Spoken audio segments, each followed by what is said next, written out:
বাংলাদেশের রাজনীতি যেন এখন প্রতিদিনই নতুন নাটকের জন্ম দিচ্ছে। জনসভার ঢল, গ্রেপ্তার, মামলা আর হঠাৎ হঠাৎ উত্তপ্ত শহরের রাজপথ, সবকিছু মিলিয়ে এক অদ্ভুত টানাপোড়েন। প্রশ্ন একটাই, সামনে কি আসছে? গত কয়েক সপ্তাহে দেশের বিভিন্ন এলাকায় রাজনৈতিক পাল্টাপাল্টি বক্তব্য যেন এক অস্থির বার্তা বহন করছে। বিরোধী দল মাঠে নামছে পুরোদমে, আর সরকার পক্ষ তাদের থামাতে নিচ্ছে কড়া ব্যবস্থা। বাম বিশ্লেষকদের মতে এই পরিস্থিতি শুধু দলীয় কোন্দলের বহিঃপ্রকাশ না, বরং এটা সাধারণ জনগণের ভেতরে জমে থাকা ক্ষোভেরও প্রতিফলন। সরকার পক্ষ বলছে তারা আইনশৃঙ্খলা রক্ষা করছে, কিন্তু বিরোধী পক্ষের দাবি এটা গণতন্ত্র হরণ। সোশ্যাল মিডিয়ায় চলছে বিতর্ক, কে দেশপ্রেমিক আর কে পেইড অ্যাক্টর। বিশ্লেষণে দেখা যাচ্ছে আগামী নির্বাচনকে কেন্দ্র করে রাজনৈতিক পরিস্থিতি আরও উত্তপ্ত হবে। কিন্তু এর মাঝখানে জনগণের কি হবে?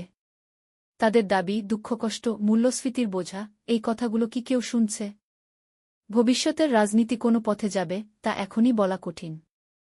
তবে এটা নিশ্চিত, 2025 সালটা হতে যাচ্ছে বাংলাদেশের জন্য রাজনৈতিকভাবে অত্যন্ত গুরুত্বপূর্ণ এক বছর।